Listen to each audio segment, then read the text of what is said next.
بسم اللہ الرحمن الرحیم اللہم صلی علی محمد وطرتہ بعدد کل معلوم لک۔ السلام علیکم ناظرین، سیرت النبی صلی اللہ علیہ وآلہ وسلم کی دوسری نشست میں خوش آمدید۔ میں سید ابرار ابوالحسن ہوں۔ آج کی اس نشست میں ہم بات کریں گے آپ صلی اللہ علیہ وسلم کے دادا کی سایہ شفقت کے بارے میں۔ پچھلی نشست میں آپ نے سنا کہ رسول اللہ صلی اللہ علیہ وسلم کی والدہ مدینہ سے مکہ واپسی پر مقام ابوا پر رحلت فرما گئی۔ اب بوڑھے عبد المطلب اپنے پوتے کو لے کر مکہ پہنچے۔ ان کا دل اپنے اس یتیم پوتے کی محبت و شفقت کے جذبات سے تپ رہا تھا، کیونکہ اب اسے ایک نیا دھچکا لگا تھا جس نے پرانے زخم کو ریت دیے تھے۔ عبد المطلب کے جذبات میں پوتے کے لیے ایسی رقت تھی کہ ان کی اپنی صلبی اولاد میں سے بھی کسی کے لیے ایسی رقت نہ تھی۔ چنانچہ قسمت نے آپ کو تنہائی کے جس صحرا میں لڑکھڑا کیا تھا، عبد المطلب اس میں آپ کو تنہا چھوڑنے کے لیے تیار نہ تھے، بلکہ آپ صلی اللہ علیہ وآلہ وسلم کو اپنی اولاد سے بڑھ کر چاہتے تھے۔ عبد المطلب کے لیے خانہ کعبہ کے سائے میں فرش بچھایا جاتا تھا۔ ان کے سارے لڑکے فرش کے ارد گرد بیٹھ جاتے۔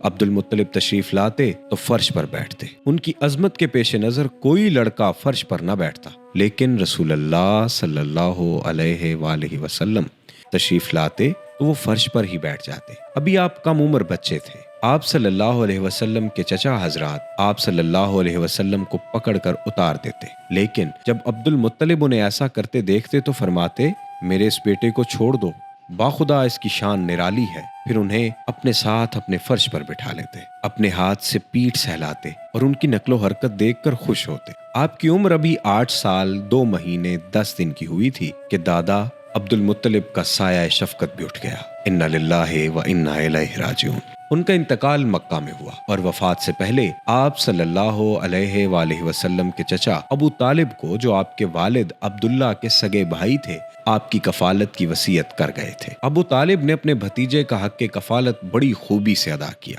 آپ کو اپنی اولاد میں شامل کیا، بلکہ ان سے بڑھ کر پیار دیا، مزید اعزاز و احترام سے نوازا۔ 40 سال سے زیادہ عرصے تک قوت پہنچائی، اپنی حمایت کا سایہ دراز رکھا، اور آپ صلی اللہ علیہ وآلہ وسلم ہی کی بنیاد پر دوستی اور دشمنی کی مزید وضاحت اپنی جگہ آ رہی ہے۔ ابن عساکر نے جلحمہ بن عرفہ سے روایت کی ہے کہ میں مکہ آیا، لوگ قحط سے دوچار تھے۔ قریش نے کہا، ابو طالب وادی قحط کا شکار ہے، بال بچے کال کی زد میں ہیں، چلیے بارش کی دعا کیجیے۔ ابو طالب ایک بچہ ساتھ لے کر برآمد ہوئے۔ بچہ ابرآلود سورج معلوم ہوتا تھا، جس سے گھنا بادل ابھی ابھی چھٹا ہو۔ اس کے ارد گرد اور بھی بچے تھے۔ ابو طالب نے اس بچے کا ہاتھ پکڑا، اس کی پیٹھ کعبہ کی دیوار سے ٹیک دی۔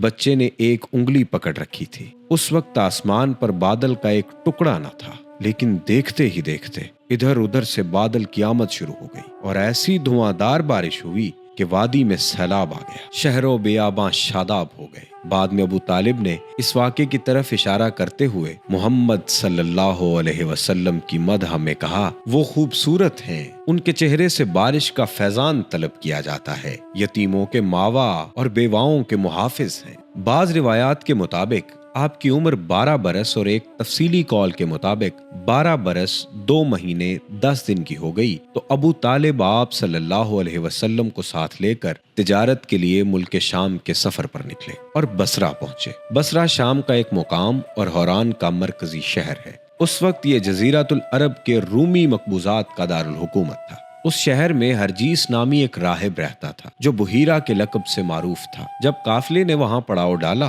تو یہ راہب اپنے گرجا سے نکل کر قافلے کے اندر آیا، اس کی میزبانی کی، حالانکہ اس سے پہلے وہ کبھی نہیں نکلتا تھا۔ اس نے رسول اللہ صلی اللہ علیہ وآلہ وسلم کو آپ کے اوصاف کی بنا پر پہچان لیا اور آپ کا ہاتھ پکڑ کر کہا، یہ سید العالمین ہے، اللہ انہیں رحمت للعالمین بنا کر بھیجے گا۔ ابو طالب نے کہا، آپ کو یہ کیسے معلوم ہوا؟ اس نے کہا، تم لوگ جب گھاٹی کے اس جانب نمودار ہوئے تو کوئی بھی درخت یا پتھر ایسا نہیں تھا جو سجدہ کے لیے جھک نہ گیا ہو، اور یہ چیزیں نبی کے علاوہ کسی اور انسان کو سجدہ نہیں کرتی۔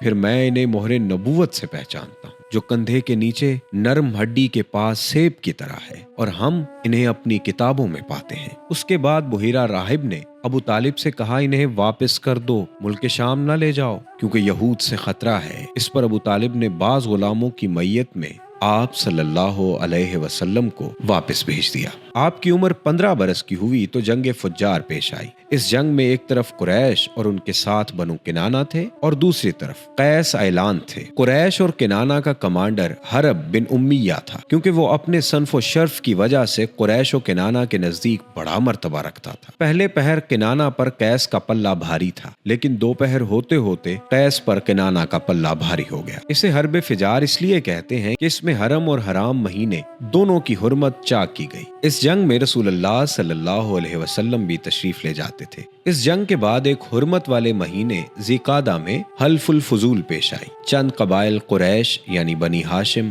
بنی مطلب، بنی اسد بن عروہ، بنی اسد بن عبد العزیٰ، بنی زہرہ، بنی کلاب، بنی تیم، بنی مرہ نے اس کا اہتمام کیا۔ یہ لوگ عبداللہ بن جدعان تیمی کے مکان پر جمع ہوئے، کیونکہ وہ سن و شرف میں ممتاز تھا، اور آپس میں عہد و پیمان کیا کہ مکہ میں جو بھی مظلوم نظر آئے گا، خواہ مکے کا رہنے والا ہو یا کہیں اور کا، یہ سب اس کی مدد اور حمایت میں اٹھ کھڑے ہوں گے، اس کا حق دلوا کر رہیں گے۔ اس اجتماع میں رسول اللہ صلی اللہ علیہ وسلم بھی تشریف فرما تھے، اور بعد میں شرف رسالت سے مشرف ہونے کے بعد فرمایا کرتے تھے، میں عبداللہ بن جدعان کے مکان پر ایک ایسے معاہدے میں شریک تھا کہ مجھے اس کے عوض سرخ اونٹ بھی پسند نہیں، اور اگر دور اسلام میں اس عہد و پیمان کے لیے مجھے بلایا جاتا تو میں لبیک کہتا۔ اس معاہدے کی روح عصبیت کی تہ سے اٹھنے والی جاہلی حمیت کی منافی تھی۔ اس معاہدے کا سبب یہ بتایا جاتا ہے کہ زبید کا ایک آدمی سامان لے کر مکہ آیا اور عاص بن وائل نے اس سے سامان خریدا،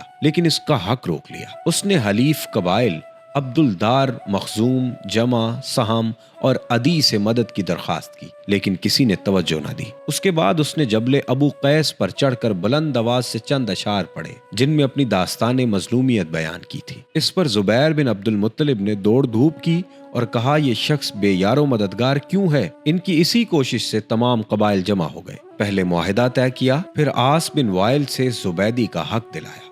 آغاز جوانی میں رسول اللہ صلی اللہ علیہ وآلہ وسلم کا کوئی متعین کام نہ تھا، البتہ یہ خبر متواتر ہے کہ آپ صلی اللہ علیہ وآلہ وسلم بکریاں چراتے تھے۔ آپ نے بنی سعد کی بکریاں چرائیں، اور مکہ میں بھی اہل مکہ کی بکریاں چند قرات کے عوض چراتے تھے۔ 25 سال کی عمر ہوئی تو حضرت خدیجہ کا مال لے کر تجارت کے لیے ملک شام روانہ ہوتے۔ ابن اسحاق کا بیان ہے کہ خدیجہ بنت خولید ایک معزز مالدار تاجر خاتون تھی، لوگوں کو اپنا مال تجارت کے لیے دیتی اور مزاربت کے اصول پر ایک حصہ طے کر لیتی۔ پورا قبیلہ قریش ہی تاجر پیشہ تھا۔ جب انہیں رسول اللہ صلی اللہ علیہ وسلم کی راست گوئی، امانت، مکارم، اخلاق کا علم ہوا تو انہوں نے ایک پیغام کے ذریعے پیشکش کی کہ آپ ان کا مال لے کر تجارت کے لیے ان کے غلام میسرہ کے ساتھ ملک شام تشریف لے جائیں، وہ دوسرے تاجروں کو جو کچھ دیتی ہیں اس سے بہتر اجرت آپ کو دیں گی۔ آپ نے پیشکش قبول کر لی اور ان کا مال لے کر ان کے غلام میسرہ کے ساتھ ملک شام